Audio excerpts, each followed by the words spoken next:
we're wrapping up our series. This is the last path. And Buddha was a very wise man. He truly understood that you couldn't possibly sit with self, contemplate awareness, and look at all the factors, including your life, if you didn't have all the other paths in action. Right thought, right effort, right mindfulness, all those, right livelihood, and so on. So in this path, we really do pull it all together. We're going to be looking at the 7 factors to awakening, the 4 jhanas, and really going to be pulling all other paths together as we wrap up this series here on Mean Gene 1963. So let's get right to work. Stay watching. Last one to go. Check it off. You're almost done. Thanks again for being part of this series. Hey, welcome back, Bhikkhus. This is our last video, our last path. And the last path, there's the beautiful slide, right? We're coming around the last 3, which was the right concentration. And this, in a Sanskrit word, is samadhi. And samadhi truly means bringing it all together. So how perfect we bring it all together. Just to recap on how much we have learned. We've learned the story of Buddha by watching the movie. Just to throw out some words, we did impermanence, we know dukkha, we know karma, we did wholesome thoughts, unwholesome thoughts, skillful thoughts, unskillful thoughts. We learned what jobs to do, how to show up at our work. We did our precept project, right? These are all the things that we've truly done together. We've been accountable. We created our big dream. We supported each other. We meditated together. I put up a couple videos on vocabulary, so we've even increased our vocabulary by taking this class. So truly, I hope that, remember in the beginning when I said, where are you on a scale from 1 to 10 in your knowledge? And everybody, including me, said 1, 2. I hope I've given you just, even a half-point factor higher than when you started. But more importantly, I hope that I've enticed you to continue the path at a deeper level and continue to put these principles and these disciplines and this knowledge out into this beautiful world to make the world a better place, right? So I hope that's been your experience. Today, it's going to be a short video because I'm just going to make sure that we bring it all together and have those really important teachings through all the different slides that we've done. And make sure you watch the Buddha video on vocabulary. Those are huge, right? So we can wrap up your knowledge with this teaching. So today, I'm going to make sure you relook at the 5 hindrances. So let me just let that slide come up. I'm going to remind you of the defilements and the antidotes. Do you remember that beautiful slide about what not to do? And I have another video that I put up with the 10 perfections, and that was that whole beautiful 10-day project we did a couple months ago online about what to do, the perfections, and we gave you activities and worksheets and stuff, every daily activities that you had to do if you remember. So today, to make sure we get everything, I'm going to cover the 7 factors to awakening, and we're going to remind you about the 4 divine emotions. And more to come on that because there's going to be a homework assignment attached to those 2 things. Okay, so stay with me. Here we go. Last path. 7 factors of awakening. I'm just going to take you through this in a very simple way. I'm going to put up the slide. Bloop, on what side? I don't know. There you go. And I'm going to take you through them. So first one is, these are the factors in order for you to be awake, to be enlightened. And the first one is just mindfulness. And, what you're eating, how you're treating people, putting all these principles to action, right, is really about being mindful. Was there a better way to approach that? What am I wasting my time thinking about? Wholesome thoughts, unwholesome thoughts, right? So when we say mindfulness, truly that is absolutely what we're talking about in the 7 factors of awakening. Okay, so the next one is a keen investigation of the Dharma. We've done it. Continue to do it. Continue to do it. Do not stop, right?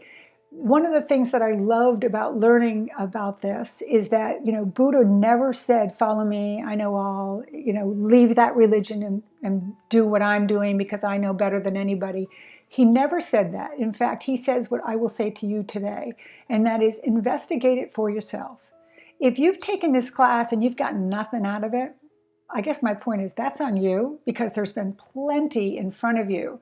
But whether you dove in and to what level did you dive in, and if you felt like you learned a lot, my sense is then you did keen investigation into the Dharma, okay? We'll continue that. This is just the beginning. I'm just giving you the appetizer to hopefully a life filled with this work. Okay, so that's what he means by that. Energy really is the third. Excuse me. It literally means, showing up with good energy, our energy, being responsible for our energy, cause and effect. We reap what we sow. You get what you put out, right? That's energy. We are absolutely all energy. Everything is energy, and energy is everything. You've heard me say that before. The next one, rapture of happiness. What does that mean? That it's fleeting, and that it's forever changing, and we're chasing a dream, right? I haven't met a monk. I've never met a monk, but I've certainly listened to millions of them. I haven't seen one yet that hasn't talked about the path of happiness and wanting to be happy, but would never tell you that they are 99.999% happy every day. No, because they're human, and so is Buddha, right? So the rapture of happiness is just that awareness that it is a process, and we're constantly working. Okay, let's keep going. To be calm, to be in our body, to be present, to be aware, to be okay, to accept, right? Even when I say those things, I can kind of feel the energy level dropping, right? It's good. It's nice to be calm. I've certainly become a lot more calm as I've been taking this class. Okay, so here we are. We're moving on. We're looking at right concentration. What does it mean? What we're doing, what we're applying it to. It's being mindful, right? Putting all that in place. Do you remember the game when you were a child? Concentration. You laid out all the little cards, and then you try to match the characters, the balloon, and you'd have to really pay attention to where something was to remember where it is again, and then you'd be able to when you match it up, and you can move on and maybe even win the game. So concentration in Buddhism truly is that. It's being mindful and skillful and giving things energy and thought, and taking the time to sit with self and to see and look and observe out, right? And then the last one in the 7 factors to awakening, which I'm going to touch on again in the next aspect of this when I get to the 4 jhanas. So is equanimity. Little pause. There's the slide for equanimity, right?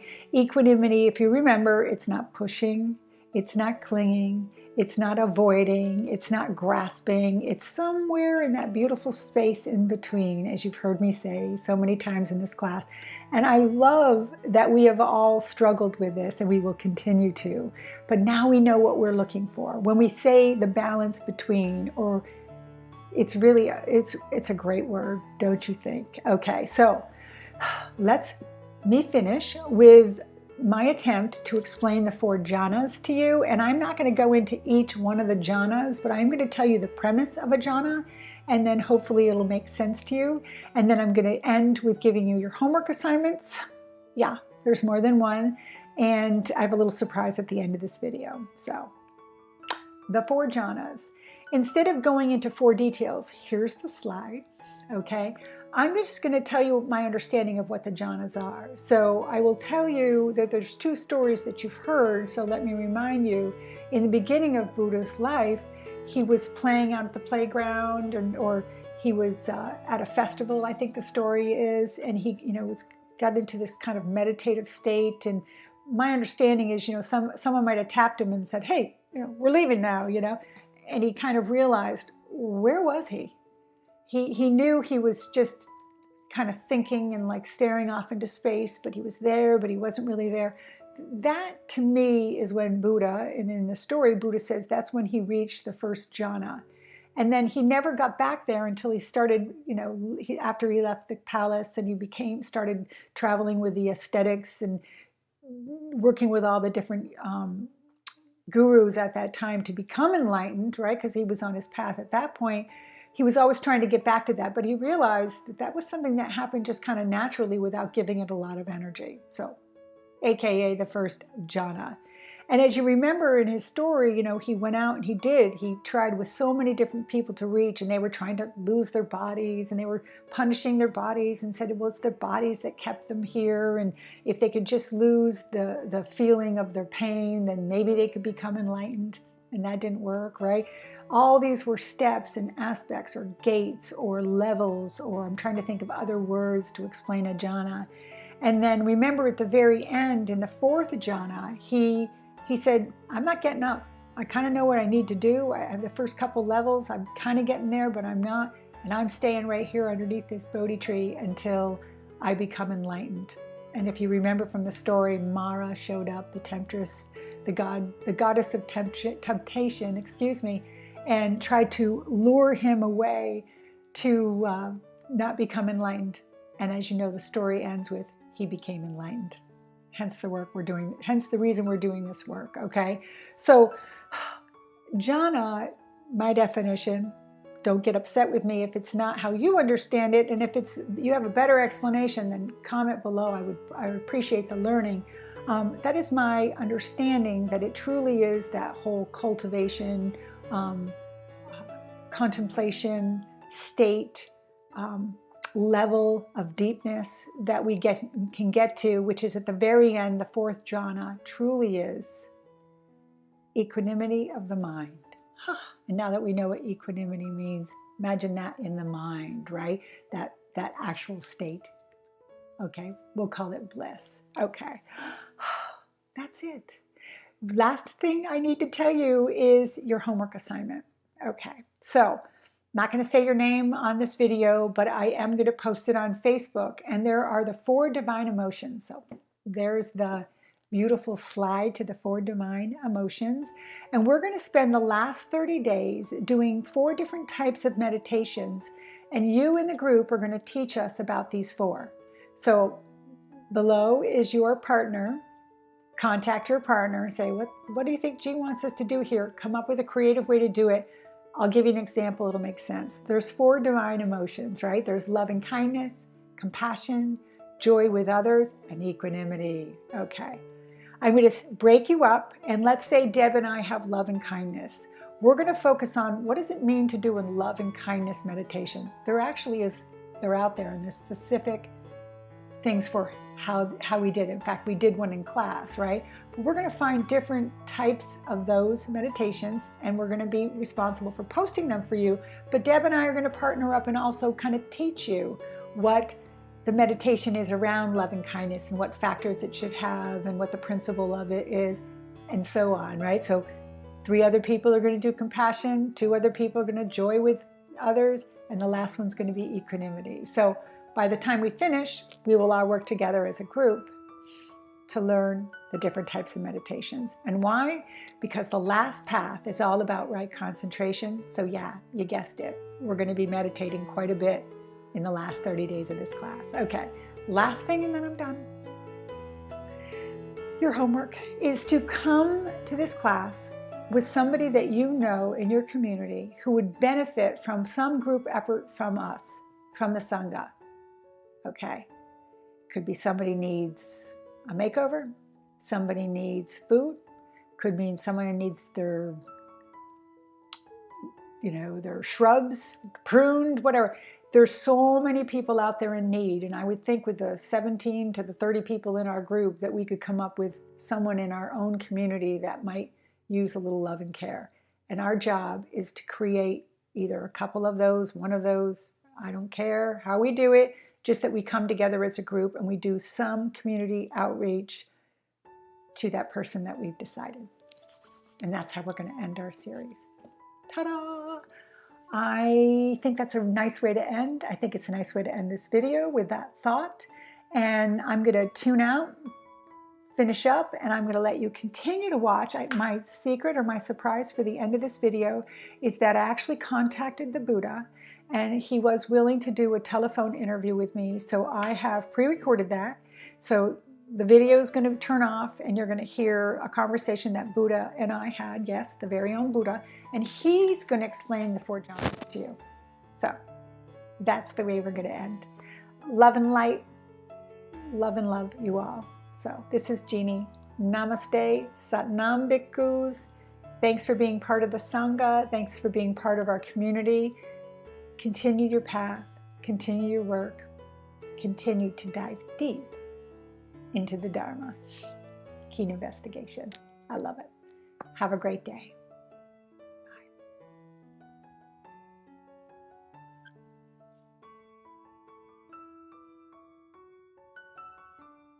Okay, so my big surprise to end this video is that I have worked so hard to get an actual conference call with the expert in the field of the four jhanas, and that is the Buddha himself. So he's waiting on hold right now. So without further ado, I'm going to do my little click over.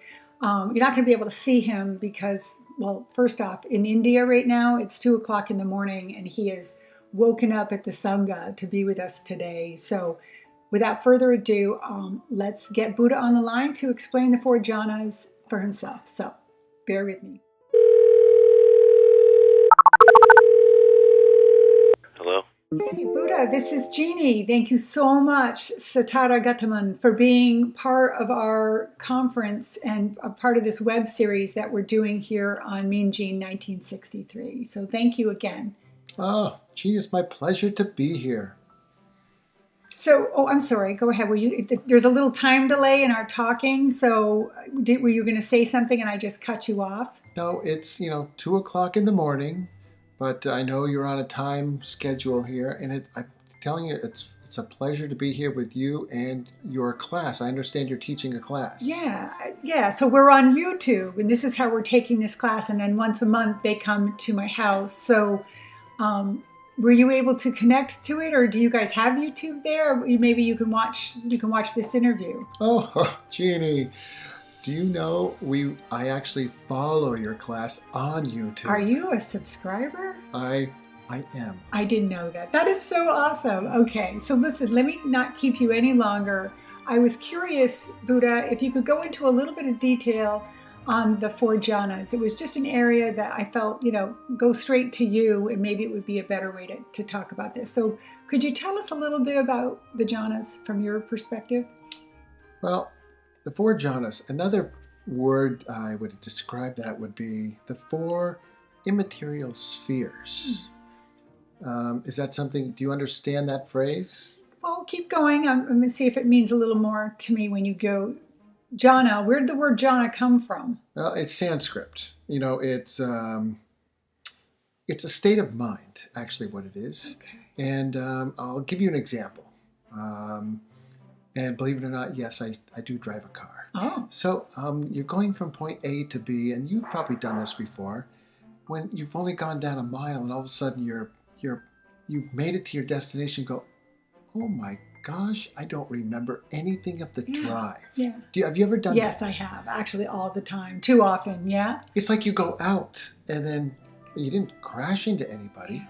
You didn't hurt anybody, but now you've ended and you're at your destination and you're like, wow. Yeah. Actually, I do that when watching sports, Buddha. That's a good point. So you're saying that's the first jhana is kind of that place or that state? It is. Okay. It's a state of consciousness. Okay. So when you became enlightened and you had to go through all these aspects, to go through the fourth one, can you just take us to that aspect and, how you became enlightened? And is there anything that maybe we could be doing that, or are we all doing it right now by taking the class? Well, it's all done in stages, Jeannie. So at the very beginning when I was a child, I would go out and then I would be back, and it was quick.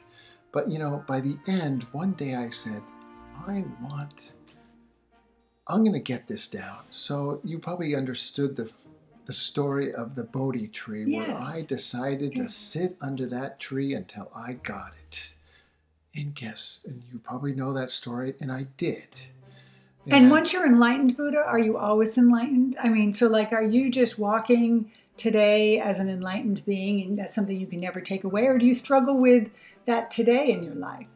At the beginning, practice, but Jeannie, I've got it down now.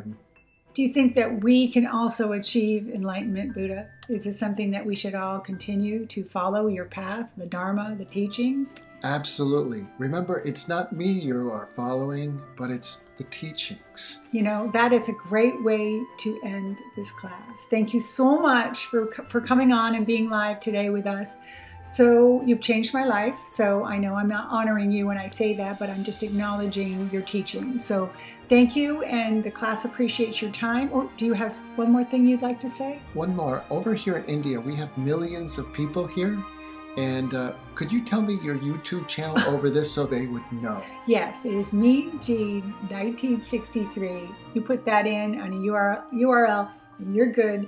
Don't forget to hit that little button so you can get notifications when I post videos. Jeannie, it's a pleasure to meet you, see you, and good luck with your teachings and your class. Yes, actually, Buddha, from our group to yours, Satnam and Namaste. Namaste. Hey Bhikkhus, Buddha Jeannie coming to you. Thank you so much for each one of you showing up, doing your own individual work, working together with twos or threes or in a group. The whole experience has truly enlightened me, and I just appreciate you. So who knows what we're going to do next year, but I'm sure we will all do it together. This is Buddha Jeannie signing off. Love and light, and thanks again for being part of the series. Namaste and Satnam.